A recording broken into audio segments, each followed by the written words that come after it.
Paper leak mafia, those in the system and those who are using the system from outside. ये हम लोग सालों सालों से मेहनत करते हैं और पैसा भी झोंकते हैं और पिता माँ का भी ये आशा रहता है कि मतलब कि कुछ करेगा लड़का, लेकिन अब पेपर धांधली हो रहा है तो वो तो बहुत ही खराब है। राजस्थान के सीकर में नीट स्टूडेंट ने सुसाइड किया है, ये बड़ी जानकारी सामने आई है। नीट एक ऐसा एग्जाम जिससे डिसाइड होता है कि भारत के आने वाले डॉक्टर कौन बनेंगे। हर साल 22 लाख से भी ज्यादा बच्चे ये एग्जाम देते हैं। कुछ सालों की नींद खराब करते हैं, कुछ अपनी सोशल लाइफ तक छोड़ देते हैं, कुछ स्टूडेंट्स के पेरेंट्स अपने जमीन भी बेच देते हैं बच्चों के पढ़ाई के लिए। और इस साल ये पूरा एग्जाम नेशनल टेस्टिंग एजेंसी को कैंसिल करना पड़ा for the first time in the history of India. हम इस वीडियो में सिर्फ ये नहीं बताएंगे पेपर लीक कैसे हुआ, हम बताएंगे कि ये पेपर एक प्रिंटिंग प्रेस से निकलकर कितने हाथों से गुजरा, कितने पैसे कमाए और सबसे इम्पोर्टेंट क्यों एग्जाम पेपर्स बार बार लीक हो रहे हैं। और सबसे जरूरी सवाल, जब सिस्टम खुद भरोसा तोड़ देते हैं तो बच्चे किस पे भरोसा करें। चलिए शुरू से शुरू करते हैं। नीट के paper normally authorised printing press से छपते हैं। कुछ सोर्स के मुताबिक ये पेपर नासिक महाराष्ट्र के एक प्रिंटिंग प्रेस से निकला। किसी इंसान ने पकड़े जाने के डर से मोबाइल कैमरा नहीं बल्कि एक हाई डिफिनिशन स्कैनर यूज किया, और ताकि डाटा ट्रांसफर पकड़ा ना जाए इस डर से नासिक के बाहर एक शैडो सर्वर सेटअप किया गया था। ये किसी बच्चे का काम नहीं था, ये एक ऑर्गेनाइज्ड ऑपरेशन था। रिपोर्ट्स के मुताबिक नासिक के एक मेडिकल स्टूडेंट शुभम खेरडर ने इस पेपर की फिजिकल कॉपी 10 लाख में खरीदी। उसने सॉफ्ट कॉपी बनाई और गुड़गांव में 15 लाख में बेच दिया। गुड़गांव में असली पेपर के 125 से लेकर 135 सवालों को 275 और सवालों के साथ मिक्स किया गया ताकि कोई शक ना करे। इसका नाम दिया गया गेस पेपर। टोटल 410 सवाल। 26 अप्रैल 2026 को एक डॉक्टर ने ये गेस पेपर जमुआ रामगढ़ के 2 भाइयों को 30 लाख में बेच दिया, मंगीलाल और दिनेश विवाल। ये नाम याद रखिए। इन भाइयों में से एक ने ये पेपर अपने बेटे को भेज दिया जो शिकार में नीट की तैयारी कर रहा था। लेकिन बात यही तक नहीं रुकी। 29 अप्रैल तक इन भाइयों ने स्टूडेंट्स को पेपर बेचना शुरू कर देते हैं। शिकार के एक MBBS counselling agent Rakesh Kumar Manbadiya ये पेपर 5 लाख में खरीदते हैं और अकेले उसने 700 बच्चों तक ये पेपर पहुंचाया। 30,000 पर कॉपी।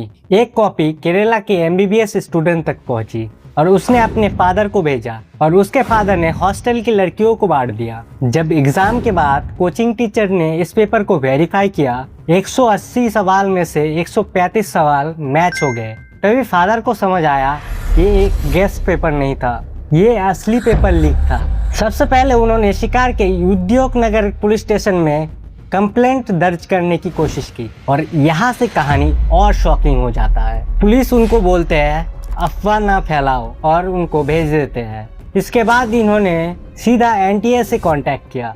NTA ने ये जानकारी इंटेलिजेंस ब्यूरो को दे दी। IB ने राजस्थान पुलिस को अलर्ट किया और राजस्थान के स्पेशल ऑपरेशन ग्रुप SOG ने इन्वेस्टिगेशन शुरू कर दी। पहले SOG को लगा ये एक आइसोलेटेड इंसिडेंट है, लेकिन जब उन्होंने गेस पेपर का टेलीग्राम टेल फॉलो किया तो उन्हें पता चला ये पेपर सिर्फ एक जगह नहीं बल्कि बहुत वाइड सर्कुलेट हो चुका था। SOG के एडिशनल DG विशाल बंसाल के मुताबिक कुछ बच्चों के पास ये पेपर एग्जाम के 1 हफ्ते पहले से था और कुछ के पास 1 महीने पहले। आई रिपीट, 1 महीने तक ये लीक पेपर सर्कुलेट हो रहा था और पूरा सिस्टम सोता रहा। 12 मई 2026 को NTA ने ऑफिशियली नीट कैंसिल कर दिया और इन्वेस्टिगेशन CBI के हाथ में दे दी गई। रिपोर्ट्स के मुताबिक दिनेश विवाल बीजेपी के यूथ विंग भारतीय जनता युवा मोर्चा से जुड़ी होर्डिंग और फोटोज सोशल मीडिया पे सर्कुलेट हो रही थी, जिनमें उन्हें एक लोकल लीडर बताया गया। कुछ पोस्ट में वो राजस्थान के एजुकेशन मिनिस्टर मदन दिलावर के साथ नजर आते हैं। इंडिया टुडे रिपोर्ट के मुताबिक बिवल ब्रदर्स को 1 महीने पहले ही पता था कि इस साल पेपर लीक होगा। 1 महीना पहले मतलब ये लास्ट मिनट डील नहीं थी, ये प्री प्लान्ड किया गया था। और सबसे सस्पिशियस बात, पिछले साल दोनों भाइयों के 4 बच्चों ने नीट क्लियर किया था। तो यहाँ सवाल उठता है, क्या पिछले साल भी उनके पास लीक पेपर था? हम यहाँ कोई फाइनल फैसला नहीं दे रहे हैं, ये एलिगेशंस है और एक फेयर इन्वेस्टिगेशन के बाद ही पता चलेगा कि सच क्या है। लेकिन एक बात क्लियर है, जब इतनी कोइंसिडेंट एक साथ आते हैं तो सवाल पूछना जरूरी हो जाता है, क्योंकि ये सिर्फ एक साल की कहानी नहीं है। 2024 में भी नीट का पेपर लीक हुआ था। 67 स्टूडेंट ने एक साथ परफेक्ट 720 आउट ऑफ 720 स्कोर किया, जो इससे पहले कभी भी नहीं हुआ। 1563 स्टूडेंट को अनएक्सप्लेन ग्रेस मार्क दिया गया। सुप्रीम कोर्ट को इन्वॉल्व होना पड़ा, सीबीआई इन्वेस्टिगेशन हुई और आखिर में कुछ छोटे मोटे प्लेयर्स पकड़े जाते हैं, कुछ बेल पे छूट गए और सिस्टम में कोई स्ट्रक्चरल बदलाव नहीं आया और एनटीए पे भी कोई एक्शन नहीं लिया गया। इसके बीच अलग अलग सोर्स बताते हैं कि इंडिया में पिछले 5 से 7 सालों में कई एग्जाम जैसे UGC NET, SSC, UP police, BPSC, कई state board exam paper leak हो चुके हैं, जिससे करोड़ों स्टूडेंट पर इम्पैक्ट हुआ। और जब पेपर लीक के बाद सवाल पूछे गए, एजुकेशन मिनिस्टर धर्मेंद्र प्रधान का रिएक्शन था, सर पेपर लीक पे क्या बोलेंगे? सर पेपर लीक पे सर सीबीआई इंक्वायरी का रिपोर्टर से बचना और पार्लियामेंट पे जाके कह देना कि पिछले 7 सालों में पेपर लीक का कोई एविडेंस नहीं है। I would like to submit in front of House through you, sir. There is no evidence of paper और leak. इसी वक्त एनटीए डीजी का कहना है पेपर लीक नहीं हुआ, सिर्फ कुछ सवाल मैच हुए। 135 आउट ऑफ 180। इंटरनेट पे एनटीए का एक नया नाम बन गया, नेशनल टेम्परिंग एजेंसी। और दोनों स्टेट राजस्थान और महाराष्ट्र एक दूसरे पे ब्लेम डाल रहे हैं और जब तक ये ब्लेम गेम चलता रहेगा 22 लाख बच्चे बीच में लटके रहेंगे। यहाँ तक हम जो देख चुके हैं, एनटीए एक एजेंट, एक प्रिंटिंग प्रेस, एक एजेंसी जो अपने ही फेलियर को डिफाइन करने से इनकार कर देती है। ये सब अलग अलग पीसेस नहीं है, ये सब एक ही सवाल के जवाब है। क्या इंडिया का एग्जाम सिस्टम जैसा वो आज है, क्या वो मेरिट को रिवर्ट करने के लिए डिजाइन नहीं हुआ? सोचिए, एक सिस्टम जहां पेपर प्रिंटिंग से लेकर एग्जाम सेंटर तक कम से कम 5 अलग अलग पॉइंट पे पेपर लीक हो सकते हैं, जहां हर बार पेपर लीक होने के बाद सिर्फ कुछ छोटे लोग पकड़े जाते हैं और स्ट्रक्चर वैसे ही रह जाते हैं, जहां एजेंसी अपनी ही गलतियों को इतनी नैरो डेफिनेशन में लेते हैं कि जैसे वो गलती ही ना लगे। ये सिर्फ बुरे लोगों की कहानी नहीं है, जिसने कुछ सीखा ही नहीं अपनी गलतियों से, पनिश नहीं किया एक्यूज्ड को और अकाउंटेबिलिटी से दूर भागे। और जो सबसे ज्यादा नुकसान उठाते हैं वो है वो स्टूडेंट जिसने कभी पेपर नहीं खरीदा, जिसने सिर्फ मेहनत की और जिसे अब ये सोचना पड़ रहा है क्या मेरा मेहनत करना काफी था। एग्जाम कैंसिल होने के बाद टेलीग्राम और सोशल मीडिया पे fake leak screenshot, AI generated internal fake curriculars और फेक सेलर्स सर्कुलेट होने लगते हैं, बच्चों से यूपीआई, गिफ्ट कार्ड और क्रिप्टो में पेमेंट मांगते हुए।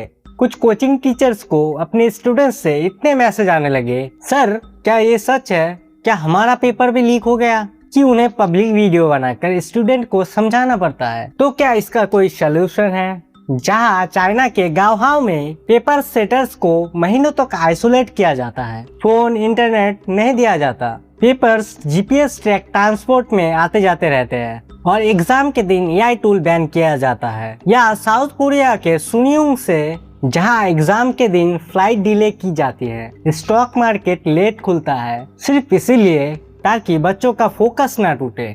ये देशों ने डिसाइड कर लिया है कि एक एग्जाम की इंटीग्रिटी उनके देश के फ्यूचर के बराबर है। सवाल ये नहीं है कि इंडिया ये कर सकता है या नहीं, सवाल ये है क्या इंडिया ये करना चाहते हैं। अगर करना चाहे तो कुछ ऐसे तरीके से हो सकता है। पहला, कंप्यूटर बेस्ड टेस्टिंग और डायनामिक क्वेश्चन बैंक्स जैसे जेईई में होते हैं, ताकि सिंगल फिजिकल पेपर एग्जिस्ट ही ना हो। दूसरा, अकाउंटेबिलिटी जो सिर्फ छोटे सेलर्स तक नहीं बल्कि हर लेवल तक जाए, प्रिंटिंग प्रेस से लेकर एजेंसी के टॉप तक। तीसरा, इंफ्रास्ट्रक्चर में इन्वेस्टमेंट, ताकि एनटीए सिंगल सीट की मजबूरी से बाहर आ सके और पेपर मल्टीपल सिक्योर बैचेस में कंडक्ट हो। चौथा, 2024 के पेपर लीक लॉ का असली इम्प्लीमेशन सिर्फ कागज पे नहीं, ग्राउंड पे भी। ये सब मुमकिन है लेकिन तब तक नहीं होगा जब तक हम इस पूरी मुद्दे को सिर्फ एक न्यूज़ सर्कल की तरह ट्रीट करते रहेंगे। पहले आउटरीच और फिर भूल जाना। अगर तुम नीट या किसी कॉम्पिटिटिव एग्जाम की तैयारी कर रहे हो तो याद रखो, ये एग्जाम तुम्हारी पूरी जिंदगी नहीं है। हार्ड वर्क वेस्ट नहीं होता, चाहे एक बार सिस्टम फेल हो जाए। लेकिन हाँ, एक बैकअप प्लान रखना ओवर कॉन्फिडेंस नहीं, समझदारी है। असली सवाल ये नहीं है कि पेपर लीक कैसे हुआ, असली सवाल ये है अगर मेहनत और टैलेंट का कोई मतलब ही नहीं रहे तो एक देश आगे कैसे बढ़ेगा। कमेंट में बताओ, अगर तुम्हारा एग्जाम भी कभी इस तरह कैंसिल हो जाए तो सिस्टम से तुम्हारा पहला सवाल क्या होगा। और अगर ये वीडियो तुम्हें सही लगे तो इसे उस दोस्त को भेजो जो अभी एग्जाम की तैयारी कर रहा है, क्योंकि शायद उसे ये सुनने की जरूरत है कि हार मानना ऑप्शंस नहीं है।